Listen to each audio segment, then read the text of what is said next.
weet nie of het jy al ooit die voorreg gehad om 'n grenspos oor te steek nie. Nou, wat maak 'n grenspos 'n grenspos? Ons dink baie keer aan grensposte as plekke met hoë heininge. En hoe groter die heininge is, hoe beter gaan dit wees om ongewenste elemente uit te hou en gewenste elemente binne te hou. Maar grensposte gaan nie net oor heininge nie. Grensposte het altyd 'n mens daarachter, 'n iemand, 'n persoon, een of ander autoritaire persoon wat moet seker maak dat sekere mense ingesluit word en ander mense uitgesluit word. En dit is wat ons mee te doen het in vandag se skriflesing.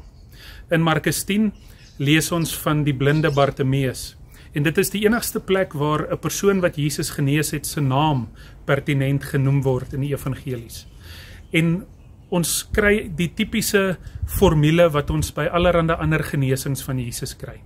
Jesus sien hierdie persoon raak, hy raak die persoon aan en die persoon word genees. Maar daar is hier 'n ekstra element wat bykom, wat ons nie sommer by die ander genesings van Jesus sien nie. En dit is dat die disippels hulle self aangestel het as die persone wat toegang probeer beheer na Jesus toe. Hulle maak eintlik in al 3 van die evangelies, want hierdie verhaal kom in al 3 van die evangelies voor, maak hulle eintlik vir Bartimeus stil. Hulle wil eintlik hê hy moet stil, choopstil, eenkant gaan sit, sodat hulle niks met hom te doen hoef te hê nie. Nou, hoekom maak die disippels vir Bartimeus stil? Dalk is hulle skaam oor Bartimeus.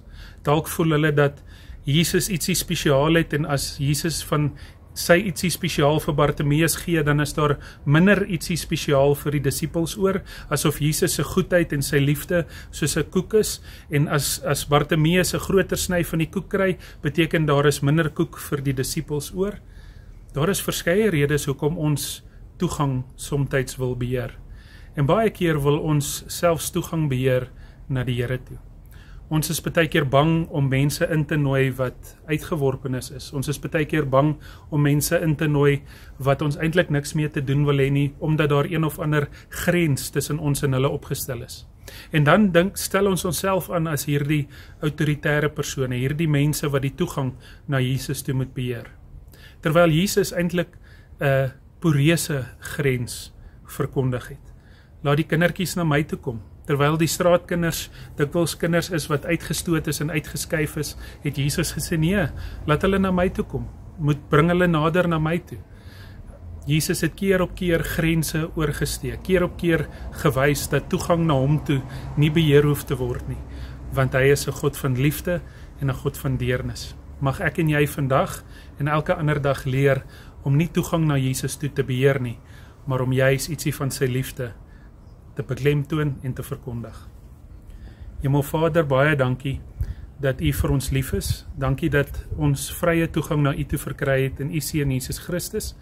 En Vader, help ons om nie onsself aan te stel as die toegangbeheerders na U toe nie, maar as mense wat U liefde uitleef. Ons vra dit alles in die groot en heilige naam. Amen. In Mei maand vier ons Kinderbeskermingsweek. En ons kerk se maatskaplike dienste, hulle naam is Rata, het gevra vir 'n Hoop vir 'n Kind projek. En hulle samel dan nou geld in om kinders wat behoeftig is, kinders wat weggeneem is van hulle huise af, omdat hulle huise ondraaglik geword het, of nie veilige plekke is nie, of omdat hierdie kinders mishandel word. Rata samel geld in om juis hierdie kinders te kan help, met die oog op Kinderbeskermingsweek wat in Mei plaasvind.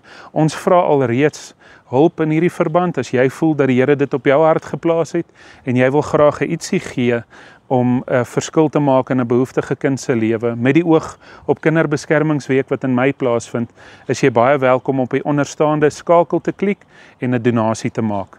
Hierdie gelde betaal ons dan nou in Mei maand oor aan Rata, sodat hulle die goeie werk kan doen wat hulle elke dag doen.